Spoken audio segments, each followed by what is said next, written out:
और आज हम लोग आगे बढ़ते हैं और जो चीज हम लोग पढ़ रहे हैं वो है rules of debit and credit. क्या पढ़ रहे हैं? Rules of debit and credit. तो न्यू स्टूडेंट आपसे जानना चाहेंगे कि क्या आपने rules of debit and credit सीखा आज? मतलब मैं जानना चाहूंगा कि क्या आपने अकाउंटेंसी सब्जेक्ट में कुछ अकाउंट के बारे में आपने सीखा? अकाउंट के बारे में। और अकाउंट शब्द के बारे में अगर पूछें तो अकाउंट आपको बताया गया होगा कि अकाउंट सामान्यतः कितने प्रकार के होते हैं? 3 प्रकार के होते हैं। पहला पर्सनल अकाउंट, दूसरा रियल अकाउंट और तीसरा नॉमिनल अकाउंट होता है। कोई दिक्कत? पर्सनल अकाउंट के बारे में बताया गया होगा कि किसी भी तरह के नाम वाले खाता को पर्सनल अकाउंट कहते हैं। उसके बाद रियल अकाउंट, किसी भी तरह के संपत्ति वाले खाता को रियल अकाउंट कहते हैं, संपत्ति वाले खाता को। कोई दिक्कत? और तीसरा नॉमिनल अकाउंट, जो किसी भी तरह के खर्च, हानि, आय, लाभ यानी कि एक्सपेंस, लॉस, इनकम और गेन्स को नॉमिनल अकाउंट कहते हैं। ये भी बताया गया होगा।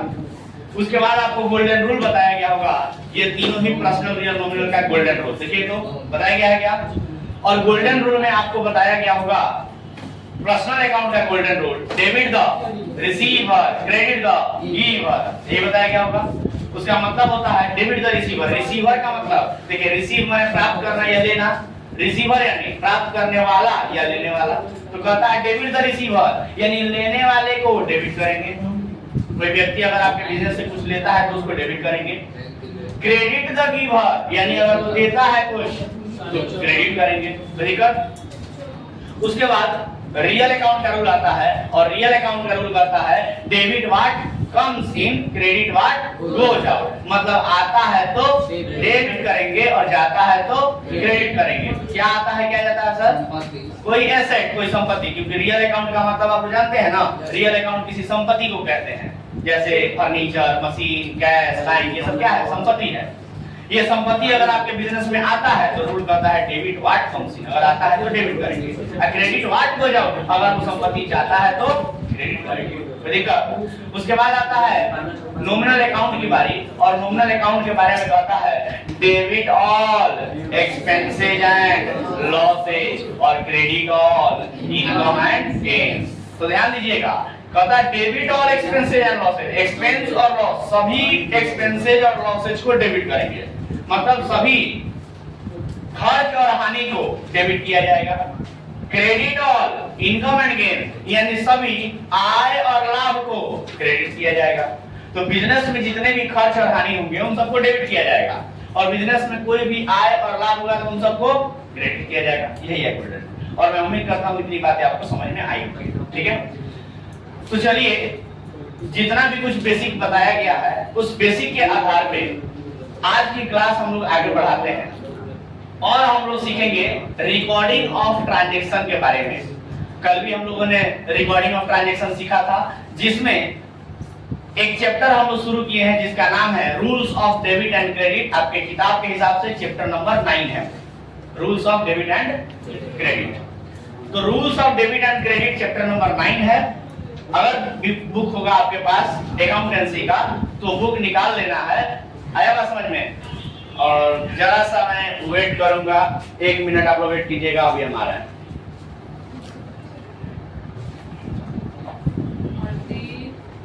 चलो, तो ध्यान दीजिए, जितना कुछ भी हम लोगों ने बेसिक पढ़ा है उसके आधार पे हम लोगों ने एक चैप्टर शुरू किया है जिसका नाम है rules of debit and credit, जो आपके किताब के हिसाब से चैप्टर नंबर 9 है। ठीक है, तो चैप्टर नंबर 9 की शुरुआत करते हैं। और उसमें हम लोग एक्चुअली शुरुआत कर लिए थे और उसमें हम लोग कुछ क्वेश्चन प्रैक्टिस कर रहे थे। राइट, जितना भी कुछ हम लोगों ने सीखा है उसके आधार पे कुछ क्वेश्चन प्रैक्टिस कर रहे थे हम लोग। तो आइए जरा देखते हैं कि क्या कुछ आगे पढ़ना है। तो rules of debit and credit जो कि चैप्टर नंबर 9 है, वो चैप्टर नंबर 9 निकाल लेना है और फिर देखना है कि सर उसमें कितने क्वेश्चन हम लोग कर लिए हैं और कौन सा बाकी है। क्या हम लोगों ने जितना पढ़ा है उसके आधार पे कोई और क्वेश्चन बनने वाला है क्या? अगर है तो उसको बनाएंगे, अदरवाइज आगे टॉपिक पढ़ेंगे। तो चलिए सर, तो कल एक क्वेश्चन हम लोग कर रहे थे, जो क्वेश्चन नंबर कौन सा था? Question number 3। और क्वेश्चन नंबर 3 में आप सभी को बताना था कि कौन सा अकाउंट है, मतलब आपको आइटम्स दिए जाएंगे और वो बताना होगा कि पर्सनल अकाउंट होगा कि रियल अकाउंट होगा कि नॉमिनल अकाउंट होगा, ये आपको बताना है, और वो भी रीजन के साथ। यही बताए थे ना। तो क्वेश्चन नंबर 3 में लिखा है show the classification of the following account under the traditional and accounting equation. मतलब कैसा है कि ट्रेडिशनल अप्रोच के माध्यम से, तो आप लोग जानते हैं ना ट्रेडिशनल अप्रोच मतलब परंपरागत तरीका, और परंपरागत तरीका में ही हमें ये पर्सनल अकाउंट, रियल अकाउंट और नॉमिनल अकाउंट जो पढ़ना होता है, ये परंपरागत तरीके का हिस्सा है। तो परंपरागत तरीके में यानी ट्रेडिशनल अप्रोच में हमें बताना है कि जो भी ये आइटम दिए गए हैं जैसे मशीनरी, परचेज, सेल्स, रेंट, ये जो भी चीजें दी गई हैं ये कौन सा अकाउंट में आएगा। तो कुछ तो हम प्रैक्टिस करा दिए थे और कुछ इसमें से रह गया था। तो जो रह गया था उसके बारे में हम बोले थे कि ये आप लोगों को क्या करना है, घर से बना के लाना है। तो क्या आप लोगों ने इसको कंप्लीट बनाया क्या? बोलिए सर, लेट करके क्यों आ रहे हैं आप लोग क्लास में? टाइम से आ जाएगी जी, वेरी बैड। चलिए ध्यान दीजिए। तो क्या आप लोगों ने इसको पूरा किया था क्या? टोटल मिला के 16 आइटम दिए गए हैं, जहां तक मुझे याद है कि कल मैंने बोर्ड पे 10 करा दिया था। बाकी का 6 आप लोग कंप्लीट किए नहीं? क्यों? बुक नहीं है? क्यों नहीं है बुक? Very bad. चलिए सर, किताब आज के आज आप लोग ले लीजिए। किताब होना बहुत जरूरी है क्योंकि किताब से पढ़ाई शुरू हो गया। इतना दिन तक तो बिना किताब का ही चल रहा था ना सिलेबस, अब तो किताब शुरू हो गया है। तो किताब शुरू हो गया तो किताब होना भी तो चाहिए आप लोगों के पास। तो चलिए ध्यान दीजिएगा। 10 तो हमने कल बता दिया था। 10 के बाद 11, 12, 13, 14, 15, 16 जो आइटम दिया गया है, 6 को आइटम बचा है, वो 6 आइटम आप लोग कर लीजिएगा। क्या क्या 6 आइटम है जरा ओरली हम करा देते हैं आप लोग को, ध्यान दीजिएगा। बोलिए 10 नंबर के बाद 11वां जो आइटम दिया है वो दिया है डिस्काउंट रिसीव्ड। तो बताइएगा आप लोग डिस्काउंट रिसीव्ड क्या है? इनकम है ना। डिस्काउंट यानी छूट अगर हमें मिलेगा, रिसीव होगा, तो हमारे लिए क्या होगा? वो इनकम या प्रॉफिट होगा। और इनकम या प्रॉफिट कौन अकाउंट होता है? नॉमिनल अकाउंट होता है। इसीलिए डिस्काउंट रिसीव्ड अकाउंट जो होगा वो कौन अकाउंट होगा? नॉमिनल अकाउंट होगा। समझ गए बात? अगला क्वेश्चन, सेल्स टैक्स पेएबल। अब ये आप लोग शायद नहीं जानते हैं सेल टैक्स पेएबल क्या होता है। देखिए यहाँ पर वर्ड लिखा है सेल्स टैक्स पेएबल, मतलब एक बिजनेसमैन जब कोई सामान बेचता है तो उस बेचने पर वो टैक्स भी वसूल करता है। जैसे आज के समय में आप लोग जीएसटी को जानते होंगे, सुना होगा आप लोगों ने कि जब कोई बिजनेसमैन व्यापारी सामान बेचता है तो पब्लिक से क्या करता है? जीएसटी लेता है ना अपने सामान पर। उसी तरीके से सेल्स टैक्स भी होता है। जैसे जीएसटी एक टैक्स है, उसी प्रकार से सेल टैक्स भी क्या है? एक प्रकार का टैक्स है। वैसे तो आप सभी को एक चैप्टर और पढ़ाने के बाद जीएसटी चैप्टर दिया हुआ है, उसको हम पढ़ाएंगे डिटेल में और बहुत मजा आएगा जीएसटी पढ़ के आप लोगों को। ठीक है, जो जीएसटी आप लोग सुनते हैं, देखते हैं मार्केट में, वो सब आपके सिलेबस में दिया है पढ़ने के लिए। पढ़ाया जाएगा, पूरा पढ़ाया जाएगा, यहाँ पे कंप्लीट सिलेबस पढ़ाया जाएगा। तो चलिए ध्यान दीजिए। तो सेल्स टैक्स पेएबल की बात करें तो देखिए ये भी एक प्रकार का टैक्स है। जिस प्रकार से जीएसटी आप लोग सुने हैं उसी प्रकार से सेल्स टैक्स भी होता है। तो सेल्स टैक्स पेएबल का मतलब ये है कि सर सेल टैक्स पे करना है। पेएबल का मतलब पे अभी किए नहीं है, पे करना है। समझ गए बात? पे करना है तो यानी अभी बाकी है ना, अभी दिए नहीं है ना। होता क्या है कि चाहे जीएसटी हो चाहे सेल्स टैक्स हो, कोई भी टैक्स वसूल करने के बाद वो बिजनेसमैन अपने पास नहीं रख लेता है, बल्कि उस बिजनेसमैन को वापस गवर्नमेंट को पे करना होता है, सरकार को देना होता है। आप लोगों में से कोई बिजनेसमैन है क्या? एनीवन? आप है क्या? क्या आपके यहाँ जीएसटी वसूल किया जाता है? जीएसटी कलेक्ट किया जाता है कस्टमर से? अगर मान लीजिए कुछ सामान आता है ना, हाँ, तो उसके 5% जीएसटी लगता है। यस। उसके बाद जो फायदा होता है वो लगाया जाता है, उसके बाद सामान। ओके, तो जीएसटी आप जहाँ से, आपका कहना है कि जहाँ से हम लोग खरीद के लाते हैं ना सर, वहाँ हम लोग जीएसटी देते हैं पहले, है ना। अब फिर जब उसको बेचते हैं तो उसी सामान पे जीएसटी हम लोग सामने वाले से लेते हैं। 5% जीएसटी प्लस 10 रुपये भाड़ा पे 10 रुपये फायदा। यस। तो अब समझिएगा बात क्या होता है।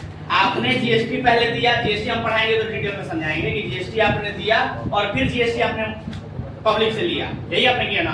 तो जो बीच का डिफरेंस है ना वो गवर्नमेंट को पे करना होता है, क्योंकि आपने जो जीएसटी पहले दिया होगा किसी सप्लायर को, वो पैसा कम दिया होगा आप लोगों ने, कम क्यों दिया होगा? क्योंकि आप लोगों को जीएसटी पढ़ाएंगे तभी समझाएंगे, फिलहाल अभी इतना डिस्कशन नहीं करते हैं क्योंकि अभी करेंगे तो टॉपिक डिस्टर्ब हो जाएगा। जीएसटी अगला चैप्टर दिया है, पूरा एक चैप्टर दिया है जीएसटी के नाम से, तो उसके बारे में हम लोग डिटेल में पढ़ेंगे, ठीक है। फिलहाल अभी जो है इतना समझ लीजिए कि सेल्स टैक्स पेएबल या कोई भी टैक्स जब पेएबल होता है यानी पे करना है, अगर ऐसा दिया हुआ है तो इसका मतलब है कि अभी पे नहीं किए हैं, अभी पे करना बाकी है, तो एक तरह का वो क्या है, आपके ऊपर जिम्मेदारी है, आपके ऊपर दायित्व है, लायबिलिटी है। और कोई भी लायबिलिटी के बारे में बताएं कि कौन सा अकाउंट होता है? कोई भी लायबिलिटी पर्सनल अकाउंट होता है, और पर्सनल में भी कौन सा पर्सनल? Representative personal account. तो इसी प्रकार से यहाँ भी सेल्स टैक्स पेएबल जो आइटम है, ये सेल्स टैक्स पेएबल एक तरह का रिप्रेजेंटेटिव पर्सनल अकाउंट कहलाएगा। आया बात समझ में? उसके बाद डेप्रिसिएशन आप लोग जानते हैं, डेप्रिसिएशन मैंने बताया है, ह्रास। मतलब ह्रास होता क्या है? बोलिए क्या होता है ह्रास? जब कोई संपत्ति का वैल्यू कम हो जाता है, जब किसी एसेट का वैल्यू कम हो जाता है तो उसी कम हुए वैल्यू को क्या कहा जाता है? डेप्रिसिएशन कहा जाता है, ह्रास कहा जाता है। तो अब बताइए, कोई संपत्ति आपके पास है, उसका वैल्यू कम हो जाएगा तो आपको लॉस होगा कि नहीं होगा? और जब लॉस होगा तो लॉस कौन अकाउंट होता है? नॉमिनल अकाउंट होता है। इसीलिए डेप्रिसिएशन अकाउंट कौन अकाउंट है? नॉमिनल अकाउंट है। कोई दिक्कत? अगला क्वेश्चन, अगला आइटम जो दिया है वो है प्रीपेड इंश्योरेंस। तो क्या मैंने प्रीपेड शब्द के बारे में आप सभी को पढ़ाया है क्या? बोलिए यस सर, मैंने बताया है प्रीपेड शब्द के बारे में आप सभी को, चाहे प्रीपेड हो चाहे आउटस्टैंडिंग हो, ये सभी शब्दों के बारे में आप सभी को हम परिचित कराए हैं। चलिएगा ध्यान दीजिएगा, प्रीपेड अगर किसी भी खर्च के पहले या बाद में ये प्रीपेड शब्द जुड़ जाता है तो फिर वो कोई भी खर्च जो होता है वो नॉमिनल अकाउंट नहीं रह जाता है, बल्कि वो बदल के पर्सनल अकाउंट बन जाता है। पर्सनल में भी कौन सा पर्सनल? Representative personal. यानी ये हुआ कि सर प्रीपेड इंश्योरेंस कौन अकाउंट है? अगर कोई पूछे तो आप क्या बताइएगा? प्रीपेड इंश्योरेंस कौन अकाउंट है? सभी लोग बोलने का प्रयास करेंगे, सर खान कोई नहीं रहेंगे, बोलिएगा अगर पूछे। प्रीपेड इंश्योरेंस कौन अकाउंट है? रिप्रेजेंटेटिव पर्सनल अकाउंट है, मतलब सिंपल बोले तो पर्सनल अकाउंट है। बोलिए और क्यों है ये भी आप लोगों को पता है, क्योंकि ये पूरा टॉपिक मैंने पढ़ाया था जिसमें आपको बताया गया था कि कुछ ऐसे शब्द हैं जो किसी नॉमिनल अकाउंट के पहले या बाद में लग जाता है तो वो नॉमिनल अकाउंट नहीं रहता है, बल्कि बदल के पर्सनल अकाउंट बन जाता है। जैसे प्रीपेड अगर किसी नॉमिनल अकाउंट के पहले या बाद में लग जाता है तो नॉमिनल अकाउंट क्या है? इंश्योरेंस। इंश्योरेंस खर्चा है और खर्चा नॉमिनल अकाउंट होता है। तो इंश्योरेंस तो नॉमिनल अकाउंट है सर, लेकिन इंश्योरेंस के पहले क्या लग गया? प्रीपेड। और ये प्रीपेड शब्द लगने की वजह से वो नॉमिनल अकाउंट नहीं रहा, बल्कि वो बदल के क्या बन गया? पर्सनल अकाउंट बन गया। ठीक है, चलिए अगला आइटम है कैपिटल। क्या कैपिटल के बारे में आप सभी जानते हैं? यस, कैपिटल अकाउंट कौन अकाउंट होता है? पर्सनल अकाउंट होता है सर। पर्सनल में भी कौन सा पर्सनल? रिप्रेजेंटेटिव पर्सनल अकाउंट होता है। चलिए अगला है ड्राइंग अकाउंट। क्या ड्राइंग के बारे में जानते हैं आप लोग? यस सर, क्या होता है personal account? Sir drawing account भी पर्सनल अकाउंट होता है। आया बात समझ में? और पर्सनल में भी कौन सा पर्सनल? Representative personal account. तो हो सकता है कि जो लोग नया ज्वाइन किए हैं उन लोगों को ये कुछ एक आध आइटम ना समझ में आया हो, क्योंकि वो लोग टाइप्स ऑफ पर्सनल अकाउंट अभी नहीं पढ़े हैं, राइट? तो हो सकता है एक आध आइटम ना समझ में आया हो, बट जनरली अगर कोई नाम होगा तो पर्सनल अकाउंट, जैसे आपका नाम हमारा नाम ये सब नाम होगा तो पर्सनल अकाउंट। कोई संपत्ति होगा तो रियल अकाउंट, और कोई खर्च हानि आय लाभ होगा एक्सपेंस लॉस इनकम गेन्स, तो उसको नॉमिनल अकाउंट कहेंगे। इतना तो क्लियर है ना? और इतना से बहुत सारा काम हम लोग का चल जाएगा। ठीक है, फिलहाल थोड़ा और समय देना होगा आपको, जो टाइप्स वगैरह छूट गया है वो भी बढ़ा दिया जाएगा। ठीक है, चलिए ध्यान दीजिए। तो बात करते हैं हम अगले क्वेश्चन की तरफ, और क्वेश्चन नंबर 3 बन चुका है। जरा क्वेश्चन नंबर 4 की तरफ ध्यान दीजिए। क्वेश्चन नंबर 4 कहता है एनालाइज ट्रांजैक्शंस ऑफ एमएस जय अंबा ट्रेडर। क्वेश्चन नंबर 4 पढ़ रहे हैं क्या जी? या 5 पढ़ रहे हैं? 4 ही पढ़ रहे हैं, 4 ही पढ़ रहे हैं। देखो, तो आप सभी देखेंगे कि इस चैप्टर का लास्ट क्वेश्चन है ये 4 नंबर क्वेश्चन। जिसके पास ये बुक है वो लोग बुक देख सकते हैं। लिखा है एनालाइज ट्रांजैक्शंस ऑफ एमएस जय Amba trader for the month of April 2022 on the basis of double entry system by adopting the following approaches. मतलब कहता है कि दिए गए अप्रोच के माध्यम से, तरीकों के माध्यम से आप सभी को क्या करना है? दिए गए तरीकों के माध्यम से आप सभी को इन सभी लेन देनों का एनालिसिस करना है। एनालिसिस माने व्याख्या करना है, और व्याख्या करने का मतलब जो हम लोगों ने सीखा कि सबसे पहले किसी भी ट्रांजैक्शन, कोई भी ट्रांजैक्शन दिया होगा तो सबसे पहले 2 अकाउंट की पहचान करेंगे। जब 2 अकाउंट की पहचान हो जाएगी तो उनका नेचर पहचान के ये बताएंगे कि पर्सनल है कि रियल है कि नॉमिनल है। और तीसरा स्टेप उनका गोल्डन रूल पढ़ के उनको डेबिट और क्रेडिट करेंगे। आया बात समझ में? तो ये है आपका तरीका। और देखिए, लेकिन ये जो हम लोगों ने सीखा है एनालिसिस करने का यानी व्याख्या करने का जो तरीका हम लोगों ने सीखा है वो ट्रेडिशनल अप्रोच के हिसाब से सीखा है। मालूम है ना आप लोग को? कौन से अप्रोच के हिसाब से? ट्रेडिशनल अप्रोच के हिसाब से सीखा है। लेकिन इस क्वेश्चन नंबर 4 में अकाउंटिंग इक्वेशन अप्रोच और ट्रेडिशनल अप्रोच दोनों ही बोला है, मतलब मॉडर्न अप्रोच और ट्रेडिशनल अप्रोच दोनों ही बोला है। तो चूंकि हम लोग मॉडर्न अप्रोच नहीं पढ़े हैं बट ट्रेडिशनल अप्रोच तो पढ़े हैं ना सर, तो और इसमें मॉडर्न अप्रोच से भी बोला है बनाने के लिए और फिर दोबारा से ट्रेडिशनल अप्रोच से भी बोला है बनाने के लिए। तो ठीक है, हम लोग मॉडर्न अप्रोच नहीं पढ़े हैं तो मॉडर्न अप्रोच से नहीं बनाएंगे, लेकिन ट्रेडिशनल अप्रोच से बोला है ना बनाने के लिए और हम लोग पढ़े भी हैं। तो चलिए ट्रेडिशनल अप्रोच से इस सवाल को बना के देखते हैं कि बनता है कि नहीं बनता है। आया बात समझ में? तो चलिए क्वेश्चन नंबर 4 का पहला ट्रांजैक्शन कहता है जय introduce cash in the business ₹1 lakh रुपया। यानी जय नाम का एक व्यक्ति है जो बिजनेस में 1 लाख रुपया कैश लगाता है। क्या हमने आप लोगों को कैपिटल का ट्रीटमेंट समझाया है क्या? बोलिए। बिजनेस स्टार्ट करने वाला एंट्री समझाए थे कल ही क्लास में, तो समझाए थे कल या परसों क्लास में। हाँ जी, तो चलिए आगे बढ़ते हैं, क्वेश्चन को सॉल्व करते हैं। ठीक है,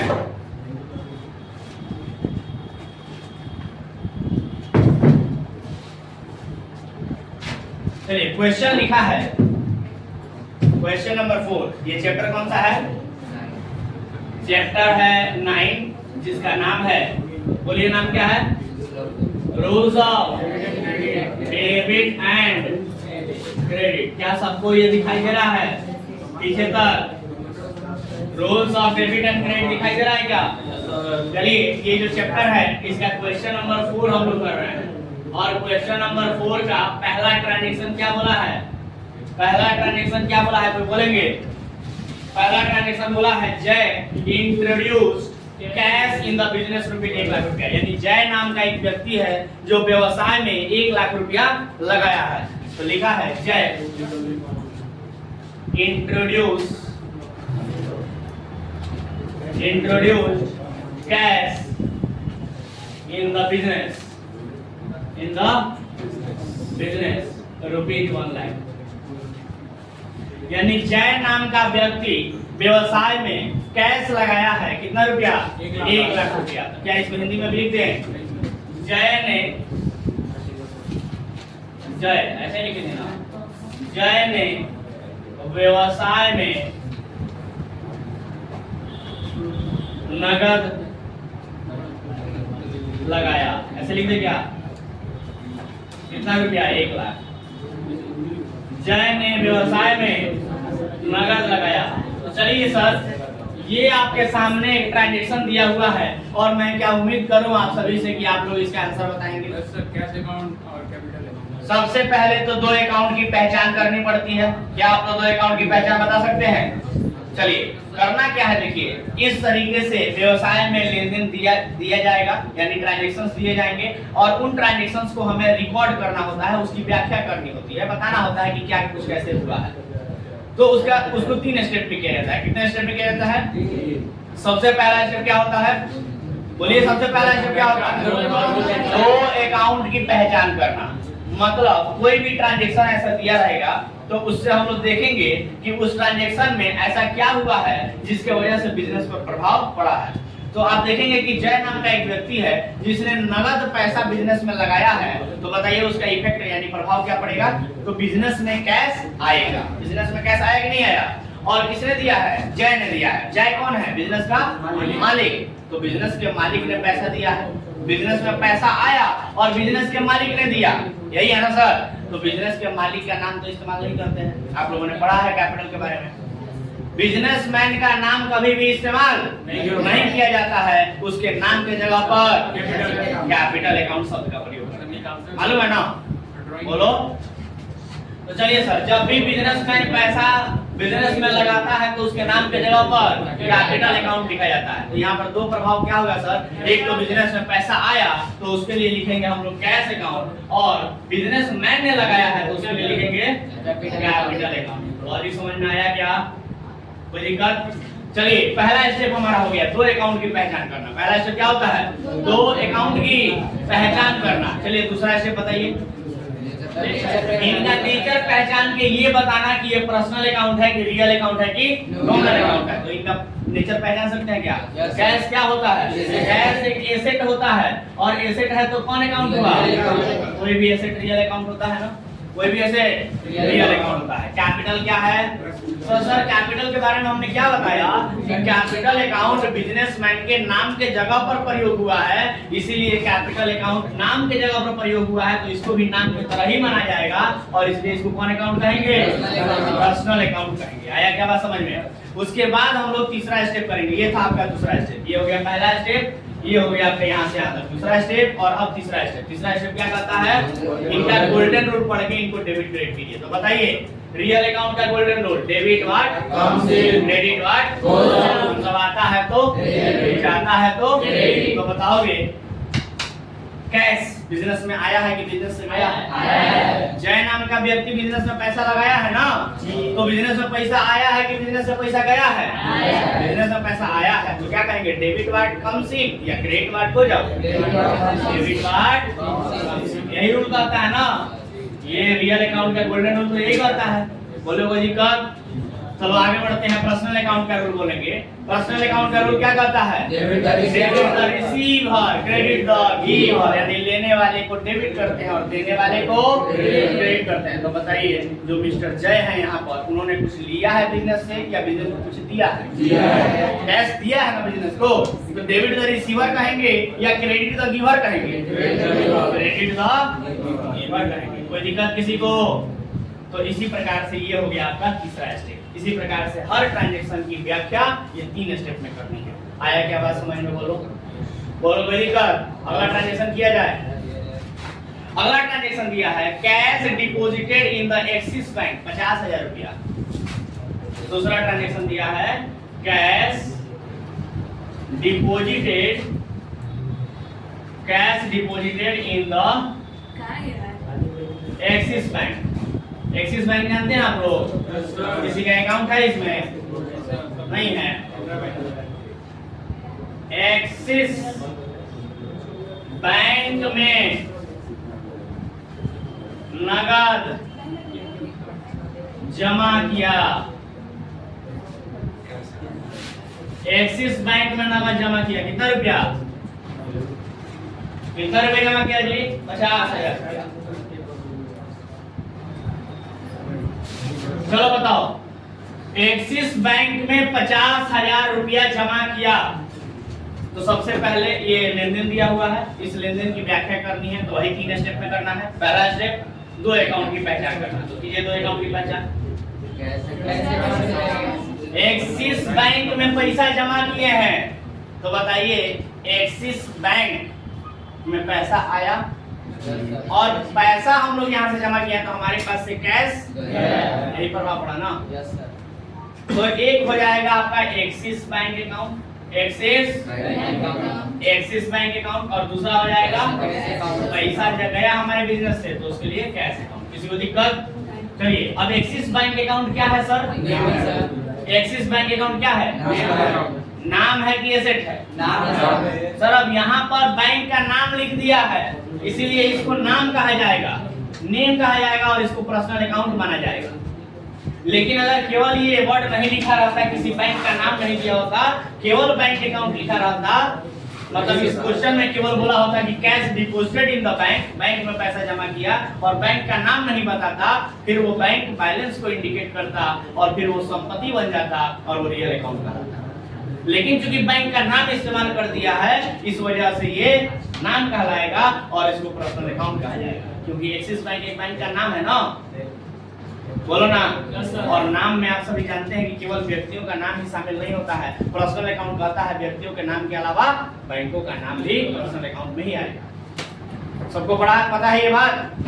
चलो, तो दूसरा कैश क्या है सर? एसेट है तो रियल अकाउंट। तो चलिए बताइए पर्सनल अकाउंट क्या है? मतलब पर्सनल अकाउंट का golden rule, debit the receiver, credit the giver, debit the receiver, credit the giver. मतलब लेने वाले को डेबिट करते हैं और देने वाले को क्रेडिट करते हैं। कंफ्यूज हो गए पूरा तरह से, है ना। Debit the receiver, credit the giver, यानी लेने वाले को डेबिट करते हैं और देने वाले को क्रेडिट करते हैं। तो बताइए एसबीआई बैंक, सॉरी जो भी बैंक है, एक्सिस बैंक, एक्सिस बैंक ने कुछ लिया है या एक्सिस बैंक ने कुछ दिया है? बैंक में पैसा जमा हुआ है ना, एक्सिस बैंक ने लिया या एक्सिस बैंक ने दिया? इसने लिया। तो डेबिट द रिसीवर या credit the giver? Debit the receiver. कोई दिक्कत किसी को नहीं समझ में आ रहा क्या? कि चलिए अगला क्या कहता है? Real account. रियल अकाउंट का रूल क्या होता है? Debit what, credit what, goes out. मतलब डेबिट व्हाट कम्स इन, अगर कुछ आता है बिजनेस में तो डेबिट करेंगे, क्रेडिट व्हाट गोज आउट, अगर बिजनेस से कुछ जाता है तो क्रेडिट करेंगे। तो बताओ ना, पैसा बिजनेस में आया है, कैश के बारे में लिखना है ना हम लोग को। तो कैश बिजनेस में आया है या बिजनेस से गया है? बैंक में पैसा जमा किया है ना हम लोग, तो पैसा आया कि पैसा गया? पैसा तो बिजनेस से गया ना सर, कैश तो गया ना बिजनेस से। तो डेबिट व्हाट कम्स इन कहेंगे या क्रेडिट व्हाट गोज आउट कहेंगे? क्रेडिट व्हाट गोज आउट कहेंगे। आया क्या बात समझ में? बोलो। तो दिक्कत? अरे बोलो ना भाई, नहीं समझ में आया क्या? आया सर। चलिए आगे बढ़े। ट्रांजैक्शन नंबर 3 लिखा है, cash loan of ₹10,000 taken from Rahim, यानी कि रहीम नाम के एक व्यक्ति से लोन लिया 10,000 रुपए का। अब देखो, अब यहाँ पर आप लोगों को थोड़ा सा ट्रांजैक्शन का जो लेवल है वो धीरे धीरे अब बढ़ा रहा है। तो अभी ये सब ट्रांजैक्शन हम सिखाए ही नहीं आप लोगों को बस हम सिंपल ट्रांजैक्शन सिखाए हैं। अभी गुड्स खरीदना है, गुड्स बेचना है, गुड्स के अलावा कोई दूसरी संपत्ति खरीदना बेचना है ना, और छोटे मोटे खर्च, रेंट, सैलरी वगैरह पे करना, ये सब मैंने बस सिखाया है। इसके अलावा अभी बहुत एडवांस लेवल का ट्रांजैक्शन आप लोगों को हम नहीं सिखाए। और अगर वो क्वेश्चन में कहीं देखने को मिल जाए तो घबराना नहीं है, क्योंकि हम लोग अभी सीखे नहीं है, सीख लेंगे उसको। आया हुआ समझ में? सीख लेंगे उसको भी, चिंता करने की बात नहीं है। बट अगर नहीं सिखाया गया है अभी तक तो ज्यादा टेंशन नहीं लेना है। सर ये तो बन ही नहीं रहा हमसे, ऐसा टेंशन प्रेशर नहीं लेना है। बात समझ में? बन इसलिए नहीं रहा है क्योंकि वो शायद सीखे नहीं है। सीख लेंगे हम लोग, अभी तो क्लास करते हुए कुछ ही दिन हुआ है, अभी तो प्रोसेस में चल रहा है, सारी चीजें धीरे धीरे हम लोग सीख रहे हैं। चलिए सर, तो इसको बताते हैं। देखिए लिखा है, अब यहाँ पर स्पेशल ट्रांजैक्शन कुछ आ रहा है, और स्पेशल ट्रांजैक्शन आप लोगों को अभी पढ़ाया नहीं है। 8 बजे वाला बैच जो है वो काफी आगे निकल चुका है, और उस बैच में स्पेशल ट्रांजैक्शन अब शुरू हुआ है। उस बैच में स्पेशल ट्रांजैक्शन पढ़ा रहे हैं, जो कि काफी आगे बैच है आप लोगों से, बहुत पहले ही बैच ओपन गया था। बच्चे जो भी आए थे उसमें काफी ज्यादा पढ़ लिए हैं। बट आप लोग अभी नए स्टूडेंट आए हैं, आप लोगों को ट्रांजैक्शन, स्पेशल ट्रांजैक्शन जो है वो एक भी नहीं बताए गए हैं। अब स्पेशल ट्रांजैक्शन आप लोगों को धीरे धीरे करके बताया जाएगा, जैसे जैसे हम लोग क्वेश्चन में आगे बढ़ेंगे। बट फिलहाल यहाँ पर मेरा मन नहीं कर रहा है कि आप लोगों को कोई स्पेशल ट्रांजैक्शन सिखाएं। आप लोग जब क्वेश्चन नंबर 4 देख रहे हैं, ये जो क्वेश्चन है, यहाँ पर तीसरा ट्रांजैक्शन और जो चौथा ट्रांजैक्शन है, चौथा ट्रांजैक्शन भी स्पेशल ट्रांजैक्शन दिया है, माने कुछ खास लेवल का ट्रांजैक्शन है, उसके लिए कुछ अलग प्रकार से उसको फिर समझाना पड़ेगा आप लोग। यहाँ पर हम क्या कर रहे हैं कि जितना कुछ आप लोगों को हम समझा चुके हैं उस आधार पर प्रैक्टिस करा रहे हैं। ये नहीं कि कुछ नया बता रहे हैं, ये कुछ नया है क्या? ये सब कुछ आप लोग पहले से जानते हैं, बस प्रैक्टिस हम करा रहे हैं कि और थोड़ा प्रैक्टिस कर लीजिए ताकि आप लोगों का दिमाग खुल जाए थोड़ा, है कि नहीं? जो चीज सीखे हैं उस पर प्रैक्टिस करना जरूरी होता है। तो तीसरा ट्रांजैक्शन के बाद चौथा ट्रांजैक्शन जो है वो भी स्पेशल ट्रांजैक्शन है, जो कि आउटस्टैंडिंग या प्रीपेड जैसे आइटम का बात करता है, कैसे उसको रिकॉर्ड करेंगे यहाँ पर, और वो आप लोगों को बहुत बाद में अभी बताया जाएगा, अभी उसमें बताने का समय है। तो फिलहाल तीसरा और चौथा ट्रांजैक्शन दोनों ही छोड़ दीजिए और पांचवा ट्रांजैक्शन पर फोकस कीजिए। पांचवा ट्रांजैक्शन लिखा है परचेज्ड फर्नीचर। पांचवा ट्रांजैक्शन क्या लिखा है? पांचवा ट्रांजैक्शन क्या लिखा है? परचेज्ड, बोलो, परचेज्ड फर्नीचर। तो परचेज्ड फर्नीचर अगर ऐसा लिखा है, मतलब हिंदी में इसको क्या कहेंगे? फर्नीचर, बोलो, फर्नीचर खरीदा। अच्छा, फर्नीचर आप लोग समझते हैं क्या होता है? फर्नीचर समझते हैं क्या होता है आप लोग? क्या होता है फर्नीचर? लकड़ी से बना हुआ लकड़ी का सामान को फर्नीचर कहते हैं। जानते हो हिंदी, शुद्ध हिंदी में फर्नीचर को क्या कहा जाता है? फर्नीचर इंग्लिश वर्ड है, हिंदी शुद्ध हिंदी में किताबों में नहीं लिखा रहता है, इसमें पता नहीं लिखा है कि नहीं लिखा है, इसमें नहीं लिखा है शायद, इसमें फर्नीचर ही लिख दिया है हिंदी में भी। वैसे किताब में हम पढ़े थे कि फर्नीचर को शुद्ध हिंदी में उपस्कर कहा जाता है। उपस्कर माने फर्नीचर खरीदा, मतलब उपस्कर खरीदा। हिंदी में बड़ा अजीब गरीब नाम दिया है, खैर कोई बात नहीं। हम लोग को फर्नीचर समझ में आता है ना सर? काफी अपना तो 10,000 रुपए का फर्नीचर खरीदे हैं। चलिए बताइए कैसे लिखेंगे इसको? दो अकाउंट की पहचान कीजिए जल्दी से। फर्नीचर खरीदने हैं तो फर्नीचर आया, पैसा गया, कैसे पता चला कि कैश गया? इसमें कैश लिखा है क्या? इसमें कैश कहीं लिखा है? कैश नहीं लिखा है तो कैसे पता चला कि कैश गया? किसी का नाम तो नहीं है सर, क्योंकि इस ट्रांजैक्शन में किसी का नाम नहीं लिखा है और इससे ये पता चलता है कि जो ट्रांजैक्शन हुआ है, जो लेनदेन हुआ है वो नगद में हुआ है, यानी जो फर्नीचर खरीदा गया है वो नगद में खरीदा गया है। माने फर्नीचर खरीदा गया है, उसके मतलब पैसा भी तो दिया जाएगा, तो पैसा दिया गया है। तो कहने का मतलब कि फर्नीचर आया और पैसा गया। तो फर्नीचर आया तो फर्नीचर अकाउंट और पैसा गया तो कैश अकाउंट। क्लियर है बात? चलिए अगला क्या होता है सर स्टेप? इनका नेचर पहचानना। तो बताइए फर्नीचर क्या है? फर्नीचर एसेट है तो रियल अकाउंट, और कैश क्या है? कैश भी एसेट है तो ये भी रियल अकाउंट। अच्छी बात है कि दोनों ही रियल अकाउंट हो गया सर। और दोनों रियल अकाउंट है तो एक ही गोल्डन रूल से काम चल जाएगा। तो पढ़ो ना रियल अकाउंट का golden rule. Debit what, credit what, कमाता है तो, जाता है तो क्रेडिट। तो बताओ कि फर्नीचर आया है कि गया है? फर्नीचर खरीदे तो फर्नीचर आया है ना, तो डेबिट वाट कम सिंह या क्रेडिट वाट हो जाओ? Debit what comes in. और फिर अब रियल अकाउंट का दोबारा से लो, debit what comes in credit what, मतलब आता है तो डेबिट और जाता है तो क्रेडिट। तो बताओगे पैसा आया है बिजनेस में या बिजनेस से गया है? अगर फर्नीचर खरीदे हैं नगद में तो फर्नीचर आएगा और पैसा जाएगा, यानी पैसा गया है। तो पैसे के लिए क्या लिखेंगे? डेबिट वाट कम सिंह या क्रेडिट वाट हो जाओ? क्रेडिट वाट हो जाओ। समझ में आ रहा है क्या? कोई बहुत भारी लग रहा है क्या? बहुत सिंपल चीजें हैं सर। कॉमर्स की पढ़ाई इतना आसान तो पढ़ाई ऐसा नहीं बना है। समझ के बाद तो सरते आप शरीर के साथ दिमाग से भी क्लास करें, ठीक है? बताइए फर्नीचर खरीदा तो फर्नीचर आएगा, पैसा जाएगा। अब इसमें कौन सा रॉकेट साइंस पढ़ना हम लोग को? बैंक में पैसा जमा किया तो बैंक बैलेंस बढ़ जाएगा, पैसा हमारे पास से कैश चला जाएगा। कौन सा इसमें रॉकेट साइंस है? लिखिए इसको ब्रेकफास्ट। और इस प्रकार से आपका ये चैप्टर खत्म होता है, ठीक है सर? यस। तो chapter number 9 rules of debit and credit खत्म। हां, चारों क्वेश्चन दिया था, देखो खत्म हो गया। चौथा क्वेश्चन हम लोग बना रहे थे, ये खत्म हो गया। अब आगे अगले पेज में नया चैप्टर है, अगले पेज में देखो नया चैप्टर हो गया और ये चैप्टर आप शुरू पढ़ेंगे, ठीक है? और मजे की बात है कि कुछ अलग नहीं है नया चैप्टर, यही चलते रहेगा कंटिन्यू।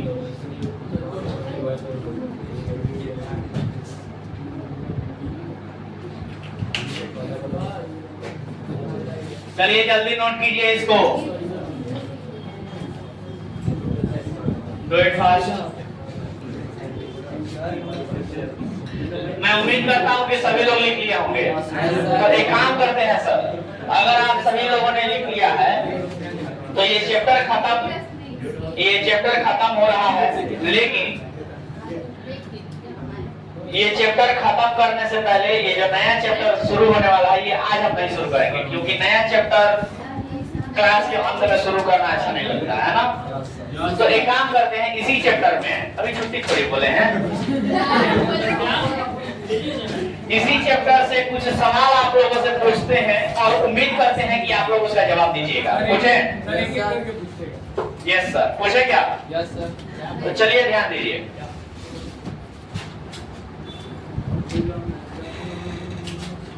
चलिए ध्यान दीजिए। तो लिखा है क्वेश्चन, इम्पर्सनल अकाउंट। क्या आप लोगों ने पढ़ा इम्पर्सनल अकाउंट के बारे में? मुख्यतः अकाउंट दो प्रकार के होते हैं, एक पर्सनल अकाउंट और दूसरा इम्पर्सनल अकाउंट। और फिर इम्पर्सनल अकाउंट अगेन दो भागों में बढ़ जाता है, एक रियल अकाउंट और दूसरा नॉमिनल अकाउंट। और इस प्रकार से साधारणतः जनरली अकाउंट तीन प्रकार का बन जाता है, एक पर्सनल अकाउंट, दूसरा रियल अकाउंट और तीसरा नॉमिनल अकाउंट। आया बात समझ में?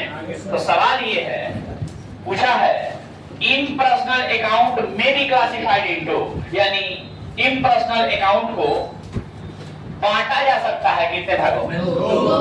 कितने भागों में? दो भागों में। कौन कौन? रियल अकाउंट और नॉमिनल अकाउंट। सब लोग बता पा रहे हैं?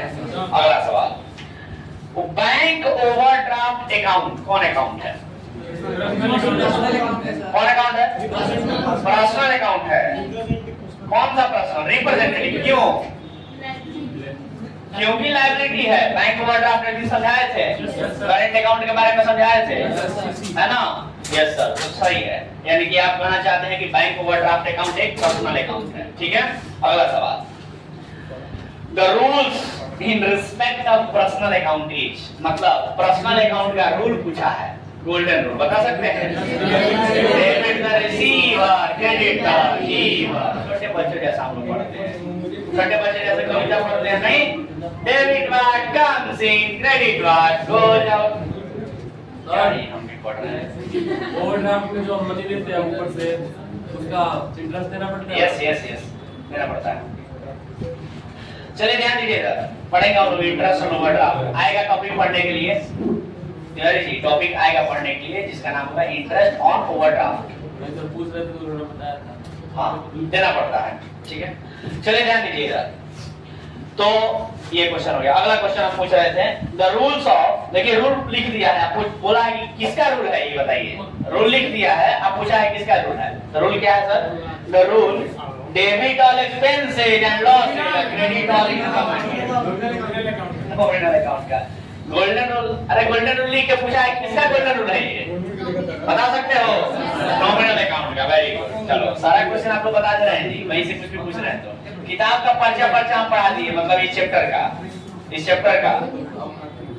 का जितना भी वर्ड लिखा हुआ है, जहां भी क्वेश्चन दिया सब पढ़ा दिए, प्रैक्टिकल से लेकर थ्योरी तक सब। थोड़ा चैप्टर था, जल्दी खत्म हो गया, बेसिक है ये। अगला सवाल पूछे क्या? अगला सवाल मजेदार है और उम्मीद करते हैं बताइएगा। सत्यम कुमार, अगले बार देखे तो बाहर जाएंगे क्लास से। इसको मना कीजिए सर। वो तो जाएंगे ही, बट आपको अवेयर करना ज्यादा जरूरी है। नहीं सर, हम बोलते नहीं है। Proprietors account is dash dash account, यानी प्रोप्राइटर अकाउंट कौन सा अकाउंट होता है? अब ये प्रोप्राइटर अकाउंट क्या मतलब है? सुने ही नहीं है सर। जो अकेले बिजनेस कर।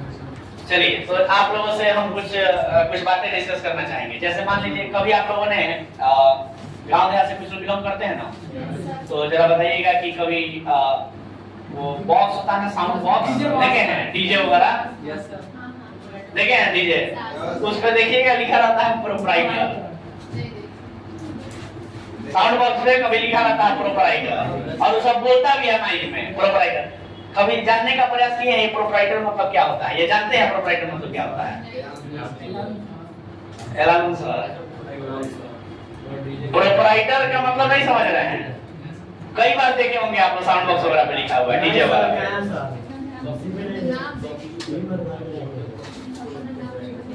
अजी कोई जानता है प्रोप्राइटर का मतलब? नहीं जानते हो?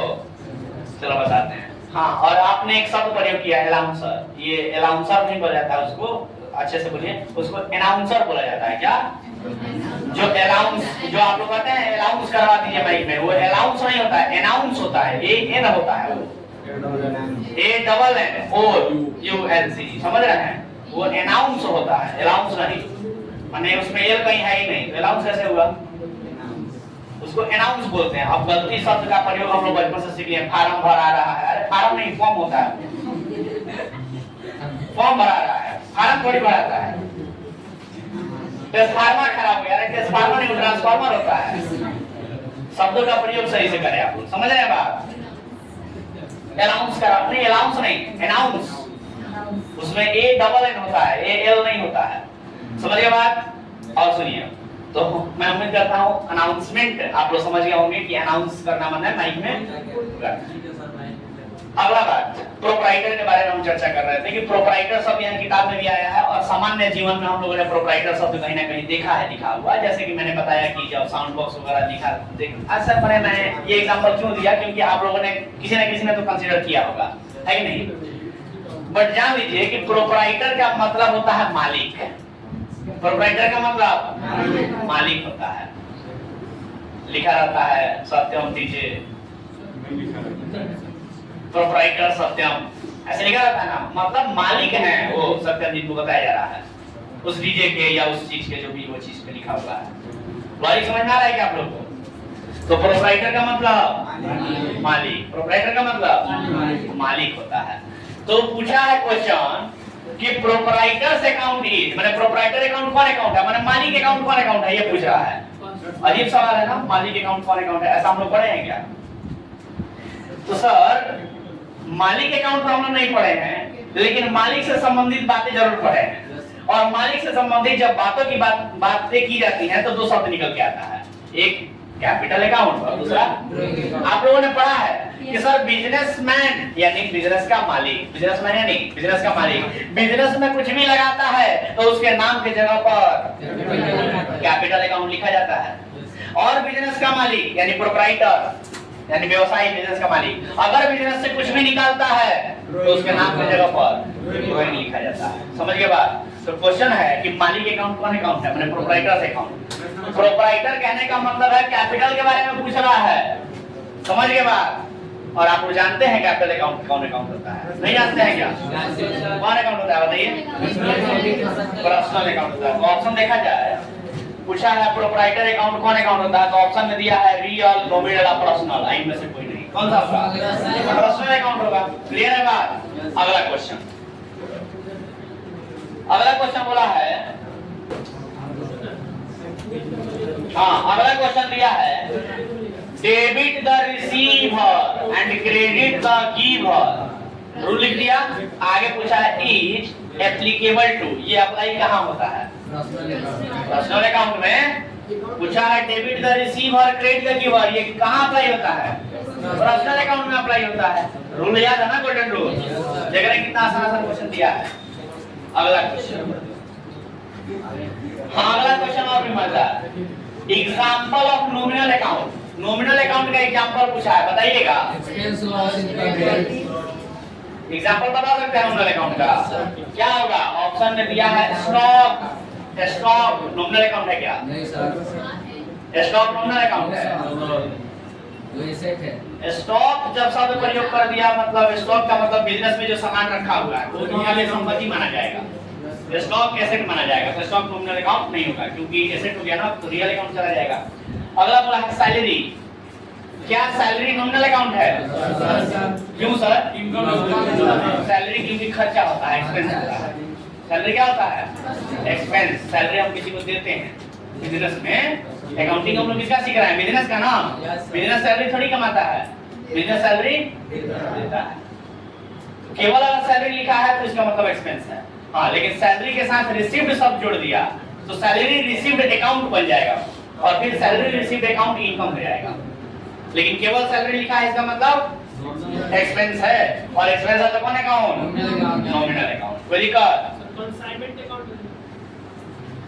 कंसाइनमेंट अकाउंट अभी आप लोगों को नहीं पता है, कंसाइनमेंट के बारे में बताया जाएगा। अगला उसी में बोला है गुडविल अकाउंट। गुडविल पढ़े हैं आप लोग? गुडविल के बारे में पता है ना जी? गुडविल क्या नॉमिनल अकाउंट होता है? गुडविल रियल अकाउंट होता है। तो नॉमिनल अकाउंट एक ही था, सैलरी अकाउंट। चलिए ठीक है, हो गया क्या? तो ये चैप्टर पूरा तरह से खत्म हो गया। जब अगले क्लास में हम लोग मिलेंगे तो चैप्टर नंबर 10 की शुरुआत करेंगे, और चैप्टर नंबर 10 में देखेंगे कि हम लोग को क्या पढ़ना है। ठीक है सर? तो चलिए आज के लिए मेरे तरफ से इतना ही, मिलते हैं अगले क्लास में। तब तक के लिए टाटा बाय बाय।